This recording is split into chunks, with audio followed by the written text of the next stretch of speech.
On करा। On करने के बाद हमने क्या किया कि कमांड रेक्टेंगल दिया और यहाँ पर एक रेक्टेंगल की फॉर्म में विंडो बना दी। मान लीजिए ये मेरे पास एक विंडो थी जो मेरे को यहाँ पे चाहिए थी ऐसे, ओके, ये मेरे को विंडो चाहिए थी और ये विंडो मेरे को मैंने यहाँ से अब इस पर प्रेस पुल लिया, इसके अंदर जाके आपने अपने पॉइंटर को रखा और इसको पीछे की तरफ कर दिया। पीछे की तरफ मैं इसको पीछे ज़्यादा आगे तक लेके चला गया इसको और फिर मैंने जाके यहाँ पे जब क्लिक करा तो आप देखेंगे कि विंडो इसने सिर्फ यहीं पे नहीं, आर पार वहाँ तक बना दी पूरी। ठीक है, मतलब अगर मुझे एक स्ट्रेट लाइन के अंदर दरवाजे चाहिए तो आप एक दरवाज़ा बनाओ, प्रेस पुल करो, सीधा आगे तक दरवाजे बन जाएंगे, है ना। ये तभी होगा जब हमने यूनियन किया। अगर मैंने इसको यूनियन ना किया होता, ये वॉल अलग होती, वो वॉल अलग होती, तो फिर ऐसा ना होता। ठीक है, मैंने जो उसको बनाने के बाद सबको यूनियन कर लिया था, सभी जो 10 फुट की हाइट की वॉल्स थी सबको मैंने यूनियन करके सिंगल बना दिया ना। सिंगल बनाने के बाद ही ऐसा होगा कि आप एक में से लेके जाओगे तो बाकी सब में भी ऑटोमेटिकली हो जाएगा। ठीक है, तो ये कमांड हमारा था पॉलिश सॉलिड का। प्रेस टूल कमांड में दोनों चीज़ें हो सकती है। प्रेस टूल कमांड में आप चाहें तो हम चीज़ को एक्सट्रूड भी कर सकते हैं और प्रेस टूल में कहाँ अगर आप चाहें तो वो भी कर सकते हैं। हम कटिंग भी कर सकते हैं और वो भी कर सकते हैं।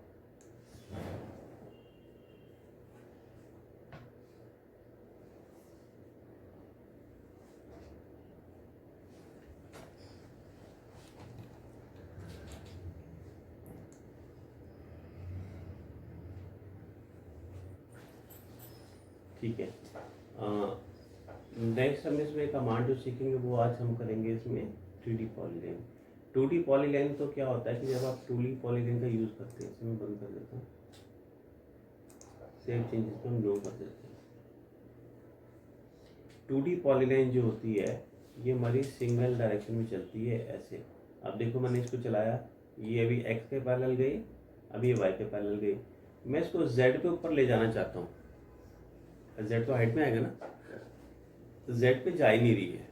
आप कितनी भी कोशिश कर लो ये z पे जाएगी नहीं, क्योंकि ये 2D पॉलीलाइन है और 2D पॉलीलाइन सिर्फ दो ही एक्सिस के अलावा चलती है, या तो XY या YZ या ZX। तो हम जो बनाना चाहते थे वो तो हमारा पर्पस सॉल्व हुआ नहीं इससे। हमने क्या किया, यहाँ से ऑप्शन ले लिया 3D पॉलीलाइन का। 3D पॉलीलाइन देने के बाद मैंने यहाँ से देखिए वैल्यू दी। अब आप देखो कि यहाँ से जो मैं वैल्यू दे रहा हूँ,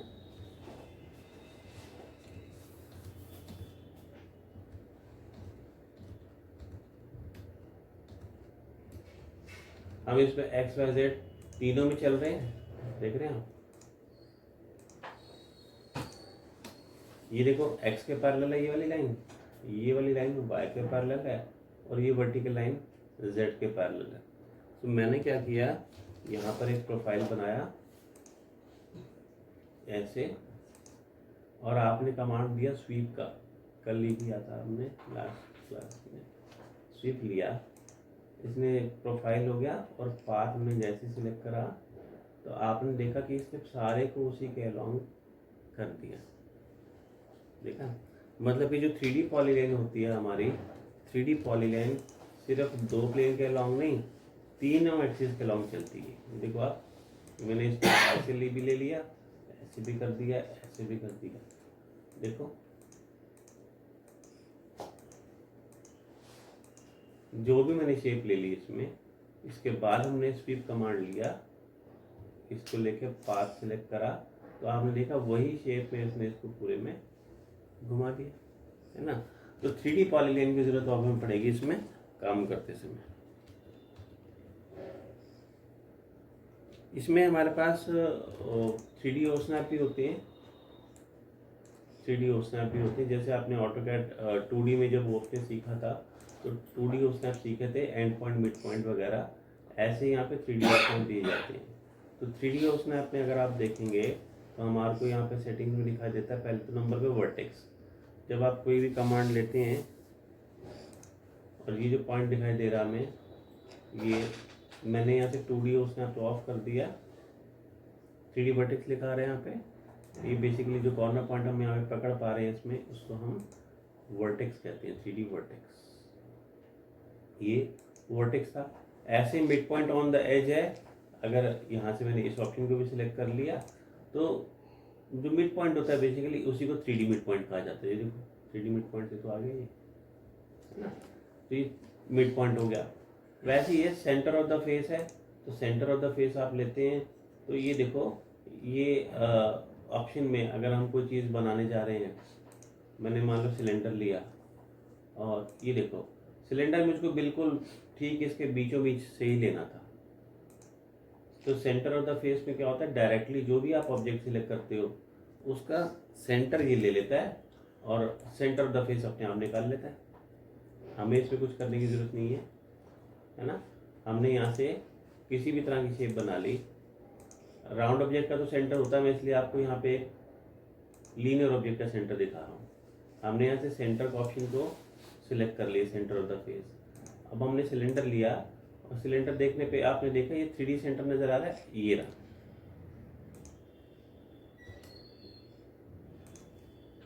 तो डायरेक्टली किसी भी फेस, किसी भी तरह की शेप हो, फिर वो जैसे यहाँ तो हमने रेक्टेंगुलर शेप बनाई, कैसी भी शेप क्यों ना हो उसका सेंटर निकाल के जो हमें देता है that is called 3D snap. ठीक है। नियरेस्ट परपेंडिकुलर हमने पहले ही सब चीज़ें करी हुई हैं। नॉट जो पॉइंट होता है, जैसे हमने पॉइंट किया था, सेम वैसे ही इस पर भी काम करेगा, नॉट पॉइंट की जगह पे।